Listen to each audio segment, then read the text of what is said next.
Morning San Antonio starts right now. An SAPD officer fires his gun multiple times, killing a woman. What led up to the officer using deadly force? And it has been a whirlwind of weather recently. We had storms, we had 100 degrees. What will we have today? We're going to check in with Sarah Spivey in just a few moments. But until then, good morning. It is 8 o'clock this Sunday, May 22nd. Thank you so much for starting your morning with us. Yesterday, I basically live vicariously through you when it comes to outdoor events. Because Max doesn't ever leave his No, what did you apartment. call me yesterday? We were on the phone and you're like, I'm an outdoor cat, Max. I need to be outdoors. I'm an outdoor dog. You're an indoor dog. So what did you do yesterday? I rode my bike. Nice, I got 10 out miles. in the heat. And then as I was coming back into my neighborhood, the storm clouds started rolling in. I could start hearing thunder. And Sarah, unfortunately, I never got any rain at my house. You know what, Sarah, yours is a story that many across San Antonio know. Yesterday, we had a lot of storms, but barely any bite. This is a look out at one of our KSAT Connect photos that a viewer sent in. And says that he missed out on the rain, or they missed out on the rain, but they had quite a light show and even some high wind gusts. And unfortunately, a lot of us missed out on the beneficial last night, but we know that there's continuing chances for rain in the forecast through Wednesday, but especially tomorrow night. Coming up, I'll show you the rainfall amounts yesterday, and we'll talk about our better chances for rain ahead. For now, though, we are enjoying some cooler weather behind the front that moved through. It's 65 degrees outside, and winds are gusting from the north up to 30 miles per hour. Low humidity, too. We haven't been this cool, 65 degrees, since May 5th. It is a welcome change to our forecast. It's 61 in Bernie, 64 in Rio Medina, 66 in Hondo, 64 in New Braunfels, 63 in Seguin, and 62 in Kerrville. And today, rather than seeing the triple digits, our high temperature will be in the low to mid 80s. We'll still be in the 70s by noon. If you're planning on enjoying some time outdoors for brunch, it's going to be great outside. It will be a little windy, though, with those gusts up to 25 miles per hour. 85 for the high temperature in Antonio. A recap of last night's storms and a look ahead to a better rain chance for us less than 48 hours away. Max and Sarah. Thank you, Sarah. New details about a big police presence at a northeast side neighborhood. Police now confirming it is related to a shootout that happened in a church parking lot. This all started around 3 o'clock this morning off of O'Connor Road.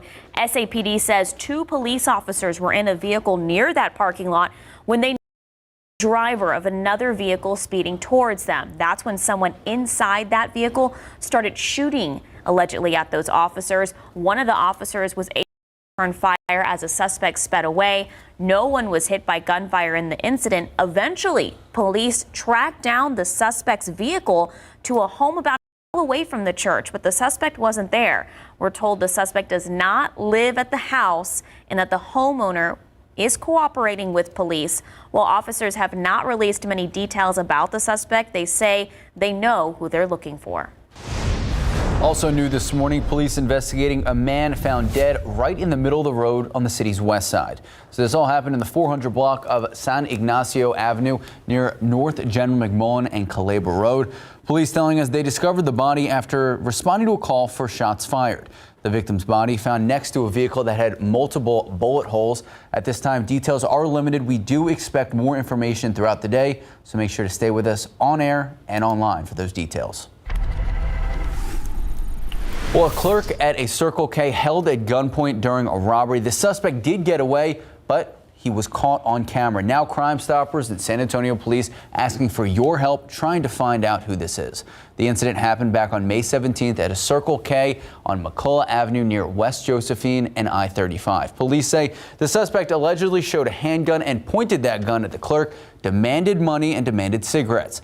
The clerk told police the suspect took off with the items and left in a dark colored vehicle. Anyone with any information that can help investigators, you are asked to call the number 210-224-STOP. Well, we have an update in the case of a 10-year-old girl who couldn't be found yesterday. According to San Antonio Police Department's Facebook page, Haley Brasadio has been found. Her family could not find her around midnight yesterday. Details on how she was found have not been released, but again, the 10-year-old has been located and is safe. The war in Ukraine continues as people there continue to fight to preserve their culture. Meanwhile, Ukrainians here in San Antonio want to make sure our community knows why that culture is worth fighting for. Lee Waldman tells us about an exhibit inside the IGO Library on the northwest side that is displaying Ukrainians' proud history.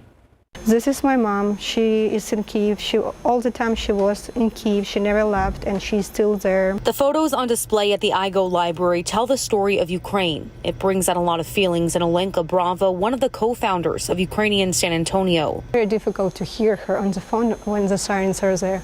And when I see her picture, it's even more difficult. Members of Ukrainian San Antonio worked with the city council leaders in District 4 and 8 to get this display set. This project is about Ukraine. The exhibit is, how to say it, it's of utmost importance in the war. Bravo explains part of the attack on Ukraine is with misinformation on the Russian side, claiming Ukraine was never its own nation and that it should belong to Russia. By showcasing the photos and items of decades-old clothing, jewelry, and other artifacts from different regions, Bravo hopes this shows the deep culture of their country. That way we have more proof to show that we always been and we always who we are.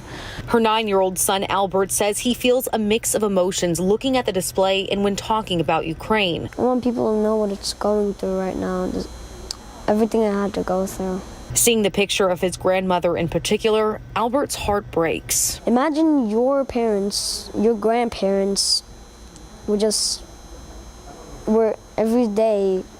You didn't know whether they were alive or dead. Just imagine. Lee Waldman, KSAT 12 News. Well, May is Mental Health Awareness Month. The Texas Child Health Access through Telemedicine program will provide services for children and adolescents, all referred by their schools. And so joining us in today's leading essay segment is Rina Pardawala, a specialist with that program through UT Health San Antonio. Good morning. Thank you so much for joining us. Good morning. Thanks for having me. Right off the bat, how big of an issue do we see in terms of mental health here in our community? Yeah, mental health is a huge issue in our community. I think the best way to describe it is through our program. So our program commenced TCHAT, Texas Child Health Access through Telemedicine. We commenced in September of 2020. And through the 2020-2021 school year, we were partnered with about 10 districts or so, and we received 1,200 referrals. That's a lot of referrals. Now, this school year, 2021-2022, we have partnered with about 37 school districts now, and we have received about 1,800 referrals, and the school year is still not over. So it is a major issue, and it's growing. It's really just come to the forefront where I think everyone is noticing it. It's on people's minds. So what are the various types of mental illnesses that families and parents should be aware of? Yeah, so there are a number of different mental health issues. I think what we see the most with kids is we see anxiety, especially after the pandemic. We see depression. There's a lot of PTSD we are also noticing. I think more than ever, I've been working in psychiatry and in child adolescent since 2015. I'm seeing a lot of self-harming behavior, which is worse than ever before. And there's a lot of suicidal ideations, a lot of suicidal thoughts. Of course, we always see inattention, lack of focus, oppositional defiance. We're seeing a lot more of eating disorders as well now. So there are definitely things that have grown significantly, especially in the last few years. When parents see those signs of kids harming themselves, cutting themselves, what should their first step be to do? Yeah, the first step they need to do is get in contact with a mental or behavioral health care provider. Of course, in our program, we are partnered with 37 districts. Families can easily speak to their school counselors as long as that school is partnered with our program, and they can be immediately referred to our program. One of the great things about our program is we provide very quick access to care. And so we can see kiddos the same day. We can see them within 72 hours. So we are a great referral source, but getting a hold of any mental health care provider, or if the child needs emergent services, to get them to an emergency room or a crisis center for mental health. I want to take a step back for a second. Before they even get to the self-harming phase, what are some important signs to look out for to be more proactive and preventative for parents? Absolutely. One of the biggest things we want to look for as parents is isolation. I think that's one of the first signs we start noticing our kiddos are lacking interest in doing things. They're lacking energy. They're kind of hiding from family members. They no longer want to go to family events. I think one of the big things we look for at the schools with the teachers is they start noticing these bigger behavioral changes. So students are all of a sudden, not focusing the way they used to focus, or their school grades are dropping, or maybe they're isolating even at school. They're not hanging out with their usual group of friends. I think one of the biggest things that we hear from kids nowadays are how lonely they are. So when kids start talking about loneliness, I think that's one of the first signs we really need to look at what's going on with our child. There also actually is sleep issues. When you start noticing that your child is not sleeping as well, that's a really big indicator that maybe something is going on. Let me talk to them more about this. Let me ask them what's happening. Well, thank you so much. All this information just so incredibly important, and all of our viewers, you can find all of it later on our website this morning at ksat.com. Thank you so much for making time for us this morning. Yep, thank you for having me. Time now, 8:11, 65 degrees out. All right, straight ahead, a multi-state salmonella outbreak forcing a recall of some Jif peanut butter. What you need to know to keep your family safe. And remember, last year was virtual, but we are back. We had RJ Marquez out there yesterday, the annual San Antonio Book Festival, back in person. We've recapped the event after the break. Earlier this morning, Sarah Spivey forced me to walk outside. She's like, it's 65 degrees. Enjoy it while it lasts. And I mean, yeah, it felt, I had a fleece on. Much cooler temps this morning, and we can expect more rain on the way. Sarah will explain when we come back. Good morning, welcome back, and happy Sunday. More than 100 writers and authors in San Antonio this weekend for the city's annual book festival. The event included vendors, food trucks, book signings, and sessions with authors in and about the Central Public Library and Southwest School of Art in downtown. This year marked the festival's 10th anniversary. All right, so organizers expect to get this, nearly 18,000 people at the event. You get to bring readers and writers together, and these are people who normally work in isolation, and so a book festival really brings those two communities, and you get to celebrate books and stories. So I just think it's important that San Antonio has an event like this, and I just, hope to see it grow in the coming years. Obviously, if you saw RJ Marquez out there yesterday, you could have seen the festival was filled with extra excitement this year. The first in-person book festival since the pandemic began. And guys, yesterday, RJ asked us what our favorite books were to read as kids. I said Magic Treehouse, you said. The little engine that could. All right, so Sarah Spivey? Green eggs and ham. Oh, nice. Well, you got a lot of green behind you, too. Oh, yeah. Around San Antonio. I know. All around San Antonio. Big old hole right over 410, oh, man. Unfortunately. Yeah, yesterday was the definition last night of scattered severe storms. There definitely are areas that received a good amount of rain last night, but those storms did end up breaking apart around San Antonio. So unfortunately, very little beneficial rain around the Alamo City itself. As you can see, a big hole there in the rainfall amounts. But there were some winners in the bunch. Let's go ahead and take a look at some of this. Up toward Bulverde, we had about half an inch of rain. North of Bernie, about an inch of rainfall north of Bernie. Around Medina Lake, anywhere you see these yellows, that was close to 2 inches of radar estimated rainfall. So again, some areas really did end up seeing some decent amount of rainfall, especially across the Winter Garden region, which is under exceptional drought. So very nice welcome rainfall for those areas.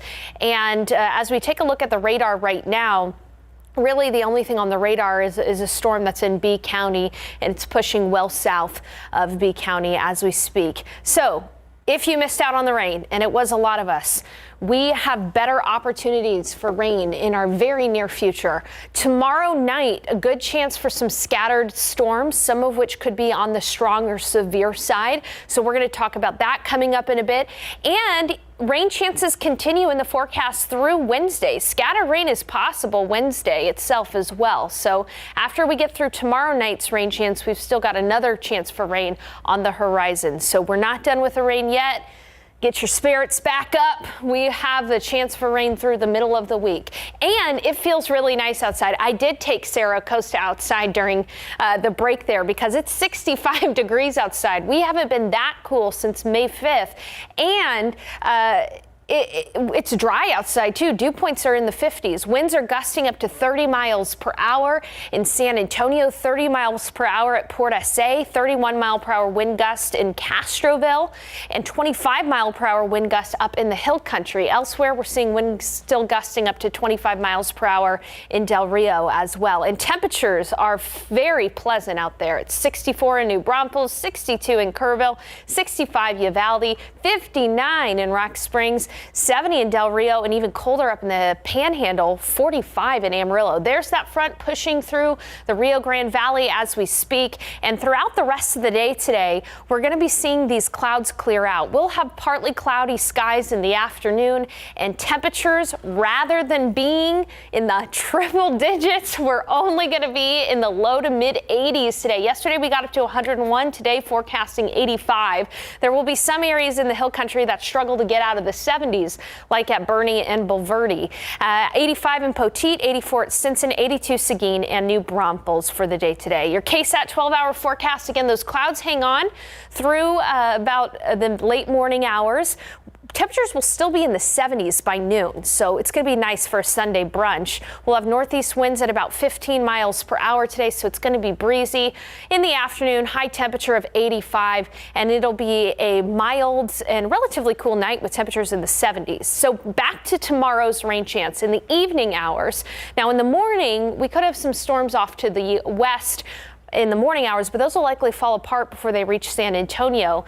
And we'll be still in the 80s tomorrow for the high temperature. So another day where temperatures will be fairly seasonable. But then later in the evening, after 6 p.m., a line of storms has the potential to move into San Antonio through the late night and even into the overnight hours. And those storms could be severe with gusty winds and even some hail possible. Scattered risk for severe storms tomorrow night. And again, after that chance for rain Monday night, we have another good chance for rain on Wednesday. Highs this week, no triple digits in sight. That's nice. It will be back to warm weather, though, for Memorial Day weekend. Max and Sarah.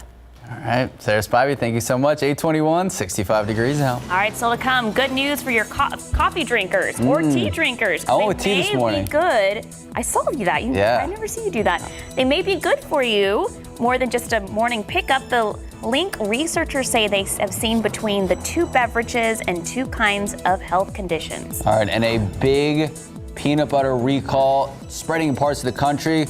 We're going to have what you need to know, keep you and your family safe. That's next. All right, grab your Lotto tickets. Pick 3, 3, 4, 1, Fireball 8, Daily 4, 1, 8, 9, 4, Fireball 7. All right, you showed up to work today, so I don't think you won Mega Millions. I haven't checked. You haven't checked? I checked my Mega You're like the most patient person in the world. I forget until I see this graphic right now. All right, let's take a look at those numbers. Cash 5, 13, 22, 23, 24, 35. Lotto, Texas, 16, 17, 22, 25, 38, 46. Did you play the Powerball? Yes, I did. Okay. I don't know. 14, 15, 25, 52, 58.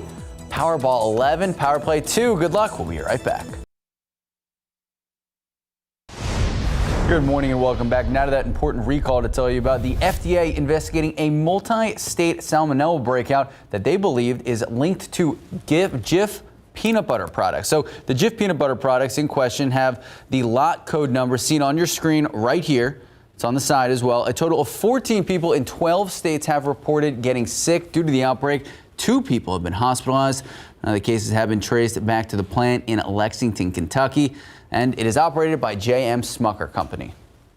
All right, if you're drinking your coffee, we've got some good news for you this morning. It seems that your morning coffee or tea is good for more than just waking up. Researchers in China say it could lower risk for stroke and dementia. The study followed more than 360,000 participants for over 10 to 14 years. The lowest risk of stroke and dementia was found among those who drank 2 to 3 cups of coffee or 3 to 5 cups of tea, or a combination of 4 to 6 cups of coffee or tea per day. So if you're caffeinated, it's a good thing.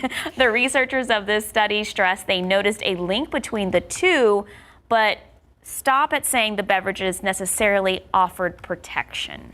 Okay, so what if you have like 6 or 7? I think you're good. Okay, time now, 8:27, 65 degrees out. The next half hour, GMSA packaged and loaded onto cargo planes overseas. When will the first shipments of specialized baby formula hit American grocery store shelves? The latest when we come back. Good morning, welcome back, and happy Sunday. I'm Max Massey. I'm Sarah Costa. It's Sunday, May 22nd. Thank you so much for waking up with us this Sunday morning. Yeah, so it's a little bit of a cooler Sunday than we're used to, and that's because of what happened last night. I know. I had to have a fleece on. Sarah, just one fleece. Just one fleece. Yeah, we had some storms last night around San Antonio because of a cool front that moved through. But here's the thing. These storms were pretty loud, but they really didn't produce all that much rain in the Alamo City. Here's a look at a picture from our KSAT Connect feature on our weather app. A lightning strike there across downtown San Antonio. It was definitely loud at times, and some folks got some rain, while most of us unfortunately missed out on beneficial rainfall. But don't fret. If you want another chance at rain, you've got it, because we have got showers and storms, at least some showers and storms in the forecast through Wednesday, especially tomorrow night. So coming up in the forecast, we're going to talk about that risk for some storms tomorrow, as well as whether or not any of those storms could be severe. Now, the scattered rain did bring some rain for some folks and allowed for molds to go up in today's pollen count. Molds are moderate at 860. Grass and pigweed are low. Now, in the wake of the front, it's cool out there. It's 65 degrees with winds gusting from the north at 30 miles per hour. Dew points are low as well, and that's all because of that cool front that moved through. Today, rather than seeing a high temperature in the triple digits, we're going to be at 85 for the high, and for most of the day, we'll be spending time with temperatures in the 70s. Breezy with winds gusting up to 25. More on that rain chance tomorrow night coming up in just a bit. Sarah and Max. Thank you, Sarah. And to top stories this morning, a 51-year-old woman is dead, shot and killed by police on the city's east side. So San Antonio police say the woman had a weapon when officers confronted her. Now, the investigation into what exactly happened is ongoing. John Paul Barajas explains. A large number of officers swarming a home off Del Mar near South New Braunfels just after 5:30 for a call that started as a cutting and then escalated into police using deadly force, killing a 51-year-old woman, according to SAPD. My dad heard six gunshots, and when he heard the shots, it came out and there was cops running out of the driveway. Neighbor Juan Cordero explained he didn't know much, but at one point says the 51-year-old woman was waving a gun in the air prior to police arriving, which matches preliminary information given by Captain Jesse Salame, who says the 51-year-old, an on and off again girlfriend to the homeowner, came to visit and was agitated. She allegedly started either punching or scratching the boyfriend before grabbing an AR-15. She's been in this house before. She's kind of on again, off again, so she's familiar with the house and with what's inside of it. The SAPD captain adds the boyfriend and his roommate were able to wrestle the gun away and pushed her into the backyard and locked the door. The 51-year-old then allegedly grabbed a long blade knife and was stabbing the door when officers arrived. The witnesses reported hearing the commands by officers to drop the knife. A 3-year veteran with the department ended up shooting multiple rounds, killing the 51-year-old. That officer reported trying to use a taser before switching to the more lethal option. You say the taser was ineffective. It was ineffective when it hit her, or was ineffective in discharging? We don't know, and that's part of the investigation. So it's apparent that the taser was used based on the evidence. Now, only one officer fired at that 51-year-old, but 3 of them confronted her. All of them are down at SAPD headquarters giving their statements and will likely face either administrative leave or administrative duty. And there is still a lot to look at in this case, like officer body cam video as well as neighbor's doorbell video. As for the boyfriend and the roommate, they did not suffer any serious injuries. John Paul Barajas, KSAT 12 News. Thank you, John Paul. Well, here in San Antonio, parents of a San Antonio 14-year-old boy suing Apple, yes, the iPhone company, or in this case, the AirPod company. They are blaming Apple's AirPods for hurting the 14-year-old's eardrum. The parents who live in San Antonio filed the lawsuit in California federal court, where Apple's headquarters is. Now, the parents claim their son had the AirPods in his ear on low volume. That's when an Amber Alert tone came out, and that came out at loud volume. They say the sudden noise tore apart their son's eardrum. You can read more about the lawsuit right now. Just head to KSAT.com.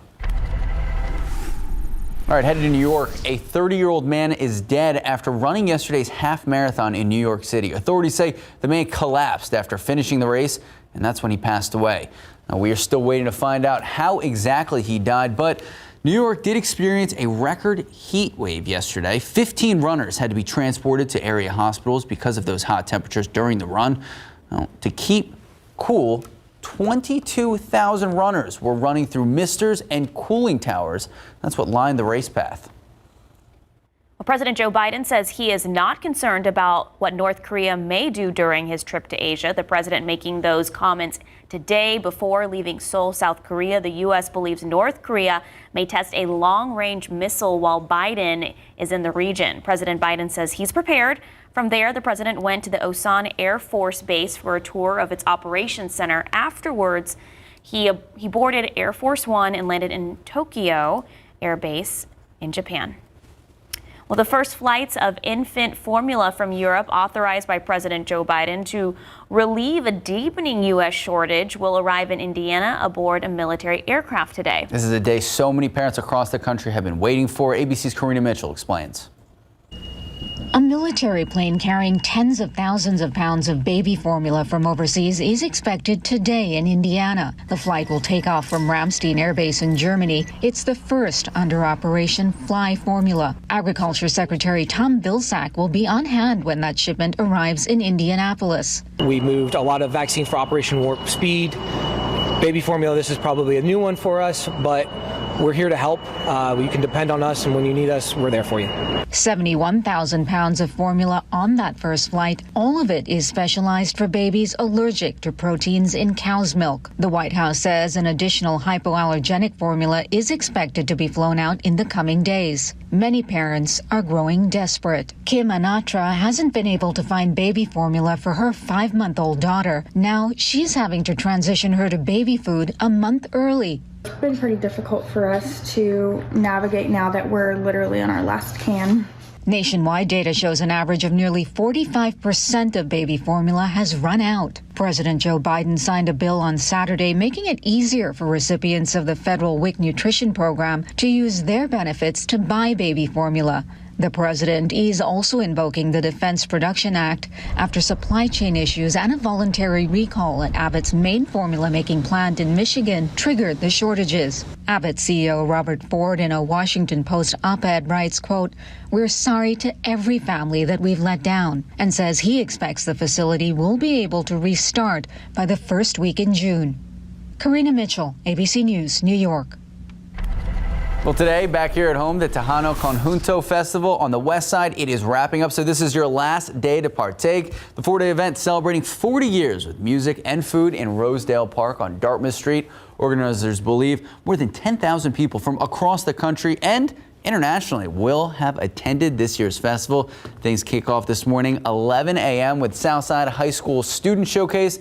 The Tejano Konjunto Festival ends tonight at 10 p.m. So 11 a.m. to 10 p.m. and tickets are still available. Also happening today, another live music event that's breathing new life into the Real Life Amphitheater in Selma. The venue reopens today with the Zach Brown Band breaking it in. RJ Marquez got a sneak peek of the facilities that was once known as the Verizon Wireless Amphitheater. He tells us what to expect and what this means as future shows coming to our area. You can call it a real-life rebirth. Years after it closed, the Real Life Amphitheater in Selma is finally ready to host larger concerts. We acquired this property years ago and just recognized that this was beyond us. Sean Azaro is the pastor of River City Community Church, which bought the property in 2011. This was more than just a church home, that we wanted to offer this property as a gift really to the communities. But the venue was in a state of disrepair. Azaro and the team, including General Manager George Ebarb, worked to upgrade and maintain it. Boost the Wi-Fi, run new cabling, redo the stage, And then we started the journey in the process of putting seats back inside this amphitheater. The acoustics are fantastic on the hill. That is a great place to enjoy a concert. The Real Life Amphitheater will seat 20,000 people for live events and shows, and that includes 8,000 people under the roof here at the amphitheater and 12,000 more outside on the lawn. And now this becomes the second largest live entertainment venue here in the San Antonio area.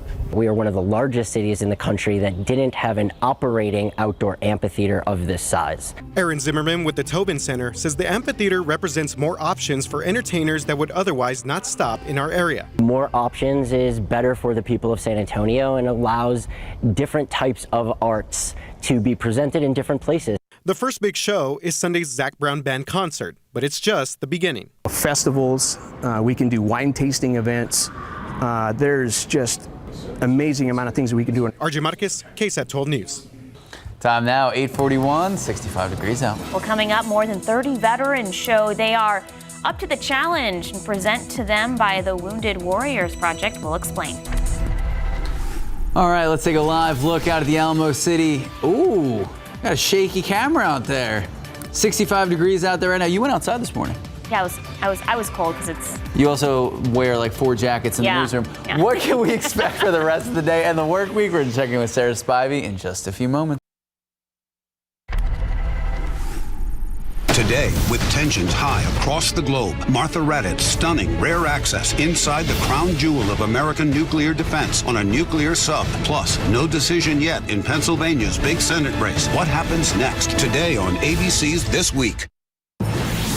Good morning and welcome back. So we're going to tell you about something called the Soldier Ride Century Challenge. It's a cycling event aimed at uniting veterans while showing them they can still work together to achieve a big goal. Now, the event put on yesterday by the Wounded Warrior Project, veterans cycled 100 miles through San Antonio.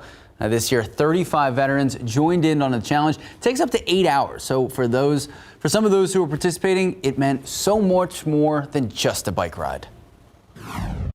When I was medically retired, I kind of was in a bad place, had some depression, didn't really know what I was going to do next. And Wounded Warrior Project and cycling really helped me find a purpose. And so I ride almost every single day. All right, so the challenge started at the Southside Lions Park, and the veterans cycled all the way to Lady Berg Johnson Trailhead. Now, organizers say physical health and wellness activities that help veterans cope with stress, and just an amazing event, and I'm glad so many people turned out for it. But I got to say, it must have been tough riding the bike at 100 degrees out there, Sarah. Oh my goodness, we got up to 101 yesterday, guys. Completely different. We're going to be some nearly 20 degrees cooler today, all because of a front that moved through last night. You heard the thunder, you probably saw the lightning, but unfortunately, around the most populated areas in San Antonio, we just did not see much rain from last night's scattered strong to severe storms. As you can see, there's right around the 410 area, pretty much a hole in the rainfall amounts, and even up toward Leon Springs in those areas, maybe only a few hundredths to a tenth of an inch of rainfall in some places. But again, there were some folks that saw a good amount of rain. Anywhere you see these greens, that's anywhere from 1/4 of an inch to 3/4 of an inch of rainfall. And then in some pockets, up to 2+ inches of rain. Let's go ahead and take a look out toward the west, toward Castroville, Lacoste area, nearly 2 inches of radar estimated rain, nearly 2 inches of radar estimated rain there near Medina Lake, and across the Winter Garden region out toward Pearsall, very healthy rainfall amounts. Let's take a look at the radar right now. Really only some thunderstorms out in B County, and those are pushing on off toward the Gulf of Mexico. We're done for the rain today, but if you missed out on the rain, and as I just showed you, a lot of us did, we do have a better chance for some storms late tomorrow night in the evening and overnight hours. 60% chance for scattered thunderstorms, some of which could be on the strong or severe side. But even then, we continue to see rain chances in the forecast through at least Wednesday. For now, it's nice and cool outside. A welcome change to our forecast. It's 65 degrees. By the way, The last time we were at 65 was all the way back in May 5th. So again, a much cooler forecast out there than what we've been dealing with. North winds gusting up to 30 miles per hour and humidity has fallen quite a bit. Here's a look at the satellite imagery. Off to the west, we've got a little bit of sunshine for Uvalde, Hondo, Del Rio. Temperatures out there are in the 60s, but we're still relatively socked into cloud cover around San Antonio. We're still going to see some sun today. We just got to wait until the later part of the morning and into the afternoon. 64 in Converse, 69 at Stinson, 62 Bulverde, 61 in Bernie, 63 in Kerrville, and 64 in New Braunfels. As I mentioned, it's gusty. Winds are from the north from that front, gusting up to 30 miles per hour around San Antonio. And as we look at the forecast for the day today, again, we're going to see clearing skies this afternoon. Temperatures, forget about the triple digits. We're going to be looking at the low to mid 80s for the high. 82 in Seguin, 82 New Braunfels, 82 Converse, 84 Castroville, 84 in Hondo, close to 85 around San Antonio, and even in the upper 70s in parts of the hill country. For the first time today, we're likely to have a high temperature cooler than seasonably average. Thank you, cold front. Okay, taking a look at the next 12 hours, your KSAT 12-hour forecast. Seeing temperatures in the 70s this morning, seeing some sun by lunch, 78 around lunch. It's going to feel great for any kind of Sunday brunch or anything like that. This afternoon, close into the low to mid 80s. Winds are going to stay breezy from the north, 10 to 20, gusting up to 25, 30 miles per hour. And then this evening, temperatures will fall into the 70s. It's going to be a really nice day. Let's transition and talk about our next best chance for rain. Monday night. Looking at Monday during the morning, there could be some storms off to the west, but those are likely to fall apart during the midday hours. And we'll be looking at another day where the high temperature should be in the mid 80s tomorrow. It's not until after 5 p.m. that we start to see our storm chances really tick up. Then off to the west, a complex of storms is likely going to develop into a line and push east into San Antonio, potentially into the overnight hours. And we do have to be on the lookout for some severe weather with those storms tomorrow night. There could be the chance for some damaging wind gusts and also some large hail. And again, Monday evening and in the overnight hours, we're under a scattered risk for severe weather tomorrow. Even after our chance for rain tomorrow night, we see some isolated showers in the forecast Tuesday and then some scattered storms once again on Wednesday. Then the tap turns off before Memorial Day weekend and it'll get back to a hot forecast for Memorial Day weekend with highs in the 90s. Max and Sarah. Thank you so much. Time now, 8:51, 64 degrees out. Here's what's coming up tomorrow on GMSA. Good morning, I'm Jonathan Goto. Tomorrow on GMSA, we'll give you a look into a specialized group of instructors training militaries from other countries. The news you need to know before you go. Police found a man dead in the middle of San Ignacio Avenue near North General McMullen and Calabria Road on the west side. Now, police discovered the body next to a car filled with bullet holes, and they responded to this because of a call for shots fired. We're going to have much more information throughout the day on air and online at KSAT.com. Last night's scattered storms have made mold moderate in the pollen count today. Grass and pigweed are present in low amounts. It's 66 in San Antonio. Feels great out there behind the front. It's even cooler up in Bernie. It's 60 in Bernie. Now today we'll be looking at a high temperature only of 85 degrees. That is welcome change after the triple digit heat we've been dealing with. It's going to stay breezy though today. Windy with gusts up to 25 to 30 miles per hour from the northeast. Better chance for storms late tomorrow. Some of those storms could be strong or severe. Keep that KSAT Weather Authority app handy. You know, I was watching meteorologist Katie Blake on the Weather Authority app last night when we had some of those severe thunderstorm warnings in the area. And we'll have a chance for some showers and storms through Wednesday in our forecast. Max and Sarah. All right, so for all those people out there with the green thumb, like our Sarah Costa, what can you tell them about their garden? Put your rain gauge out. Yeah, put your rain gauge out. And again, we have the better chance tomorrow night for storms. All right. Hopefully that does happen. I'll take my 60%, Sarah. Okay. Thank you so much. Thank you for watching. She's holding me accountable. Have a great rest of your Sunday.